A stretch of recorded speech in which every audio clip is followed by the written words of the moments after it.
Hi guys, welcome back to Rush vlog. ನಾನಿವತ್ತು simple and ಕ್ವಿಕ್ಕಾಗಿ ಯಾವ ರೀತಿ ಕಡಲೆ ಮತ್ತು ಕಾಯಿನ ಬಳಸ್ಕೊಂಡು ಚಟ್ನಿ ಮಾಡ್ತೀನಿ ಅನ್ನೋದನ್ನ ನಿಮ್ಮ ಜೊತೆ ಶೇರ್ ಮಾಡ್ಕೊಳ್ತಾ ಇದ್ದೀನಿ. ಮೊದಲು ಒಂದು ಜಾರ್ಗೆ ಪುದೀನ ಸೊಪ್ಪು ಮತ್ತು ಕೊತ್ತಂಬರಿ ಸೊಪ್ಪು, ಹಾಗೆ ಶುಂಠಿ, ಕಡಲೆ, ಮೆಣಸು, ಬೆಳ್ಳುಳ್ಳಿ, ಜೀರಿಗೆ ಇದನ್ನೆಲ್ಲ ಹಾಕ್ಕೋಬೇಕು. ನೆಕ್ಸ್ಟು ಸ್ವಲ್ಪ ಒಂದು ಸಣ್ಣ ಗಾತ್ರದ ಹುಣಸೆಹಣ್ಣು ಹಾಕ್ಕೊಂಡು, ನೆಕ್ಸ್ಟ್ ಇಲ್ಲಿ ಒಂದು 4-5 ಹಸಿಮೆಣ್ಸಿನ್ಕಾಯಿ ಹಾಕ್ಕೊಳ್ತಾ ಇದ್ದೀನಿ. ರುಚಿಗೆ ತಕ್ಕಷ್ಟು ಉಪ್ಪು ಮತ್ತು ಕಾಯಿನ ನಾನಿಲ್ಲಿ ಸೇರಿಸ್ಕೊಳ್ತಾ ಇದ್ದೀನಿ. ಕಟ್ ಮಾಡಿರುವಂಥ ಕಾಯಿನ ಹಾಕ್ಕೊಂಡು ನೀಟಾಗಿ ಪೇಸ್ಟ್ ಮಾಡ್ಕೊಳ್ಬೇಕು. ಪೇಸ್ಟ್ ಮಾಡ್ಕೊಂಡಾದಮೇಲೆ ನಾನಿಲ್ಲಿ ಅದಕ್ಕೆ ಒಗ್ಗರಣೆ ಮಾಡ್ಕೊಳ್ಳೋಕ್ಕೆ ಇದು ಆಪ್ಷನಲ್ಲು, ನೀವು ಅದೇ ರೀತಿ ಆದರೂ ತಿನ್ಬೋದು. ರುಬ್ಕೊಂಡಾದಮೇಲೆ ನಾನು ಇಲ್ಲಿ ಒಗ್ಗರಣೆ ಮಾಡಿದರೆ ಚೆನ್ನಾಗಿರುತ್ತೆ ಅಂತ ಮಾಡ್ತಾಯಿದ್ದೀನಿ.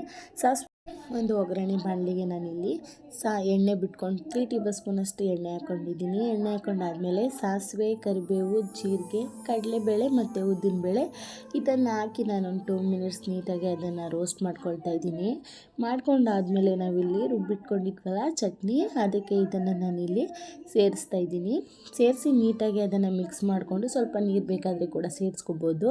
ನೀಟಾಗಿ ಸೇರಿಸಾದರೆ ಟೇಸ್ಟಾಗಿರುವಂಥ ಚಟ್ನಿ ರೆಡಿ ಆಗುತ್ತೆ. ನೀವು ಕೂಡ ಟ್ರೈ ಮಾಡಿ. Thanks for watching.